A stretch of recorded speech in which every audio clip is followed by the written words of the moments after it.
وبركاته بسم الله الرحمن الرحيم اللهم صل على سيدنا محمد وعلى آله وصحبه وسلم تسليما. Le bienfait et le secret de cet événement de Cheikh Bouzidi avec les djinns de la mosquée, c'est le bienfait de la certitude. C'était pas lui, c'est un petit homme, il n'a rien, lui, il n'a rien. Celui qui a confiance totale à Dieu ne craint ni les djinns, celui qui a confiance à Dieu ne craint ni les djinns ni les démons. C'est le yaqin. La répétition du nom, ou bien de la sourate, est un feu qui consume les énergies obscures. Il ne faut pas avoir peur. Rabbi, la hawla wa la quwwata illa billahi al-azim. Même abandonner une maison de Dieu garde une lumière quand même cachée que les saints savent la réveiller. La sourate Ikhlas, elle est une épée qui oblige les djinns rebelles à se soumettre à l'unité divine.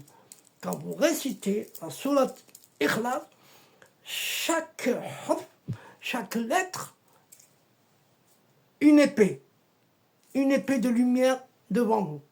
Vous ne voyez pas, mais il y a une épée devant vous. Alors quand vous la récitez une fois, il y a combien d'épées? Masha'Allah. Quand vous la récitez deux fois, il y a combien d'épées? Et trois fois, il y a. Ce récit montre que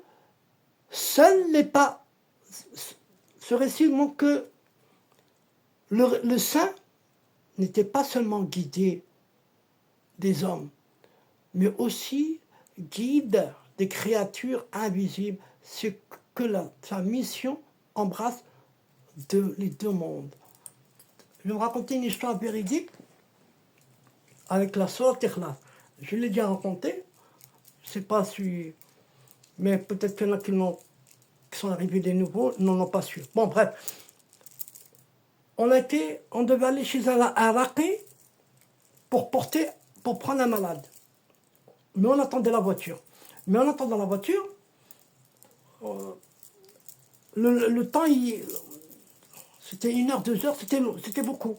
Mais pendant ce temps-là, le malade, il était vraiment malade. Il se criait, poussait des cris, faisait des gestes pas normaux.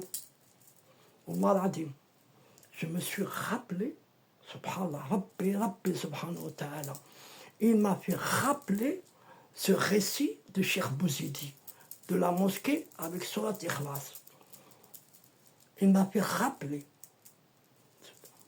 C'est la Ikhlas, c'est tout. Alors j'ai pris mon doigt. Voilà, c'est vrai. Je lui ai mis là. J'ai mis mon intention. Ya Rabbi, aouni. Ya Rabbi. Ya Rabbi, donne-moi la force. Par la sirat. Par le sir. Sirat Ikhlas. Et je commence à la réciter, avec le cœur, Allah Adim. Et ce garçon-là, qui était malade et tout, je l'aimais bien. Et tellement que je l'aimais bien en plus, et j'en pleurais. Et Allah Adim, 3 fois. Il y a un jeune qui m'a parlé à l'instant. Il lui a dit, il commence à crier, qu'est-ce que t'as tué mon frère? T'as tué mon frère, comment, qu'est-ce que tu... Il faisait comme ça, mais en arabe aussi. Mais qu'est-ce que tu lui as fait? Oh là là là là là là là. Oh là là, ça fait peur, qu'est-ce que tu lui as fait? Qu'est-ce que tu lui as fait? Comment il est mort? Oh là là, qu'est-ce que tu lui as fait? J'ai dû dans mon imagination, j'ai visualisé sur le coup, puisque je savais que c'était des épées, la sourate Ikhlas. Alors je visualisais que je les découpe en morceaux.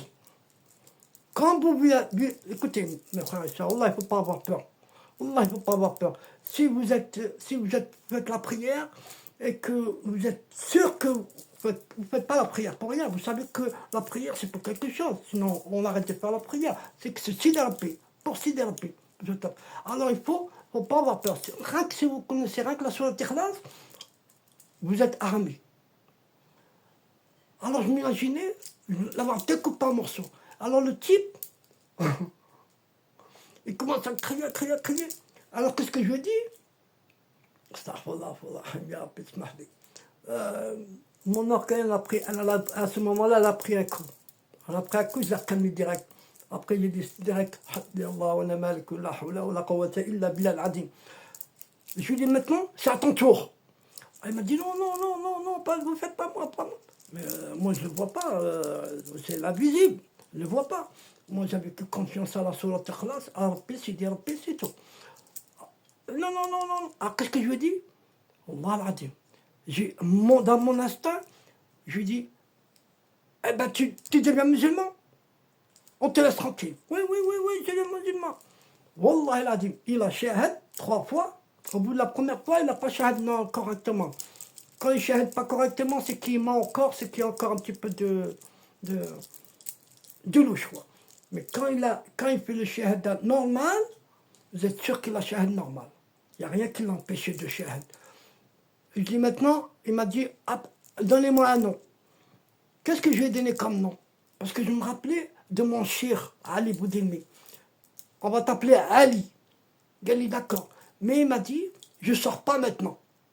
Je sors chez l'oracle, celui que vous devez m'amener. Pourquoi? Pourquoi il a dit chez l'oracle et pas à l'instant? Parce que l'oracle là, masha'Allah,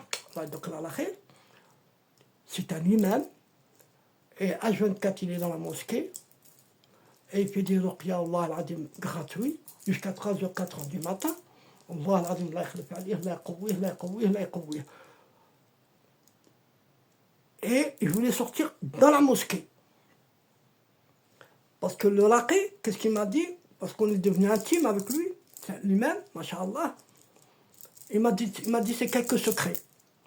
Il m'a dit ici, j'ai des amis djinns, j'ai des ifrit, et regarde, elle est là, la prison, on ne la voyait pas, mais elle est là, la prison, et il voulait pas sortir chez toi, parce que s'il aurait sorti chez toi, ses collègues l'auraient tué. Alors c'est pour ça qu'il voulait sortir ici.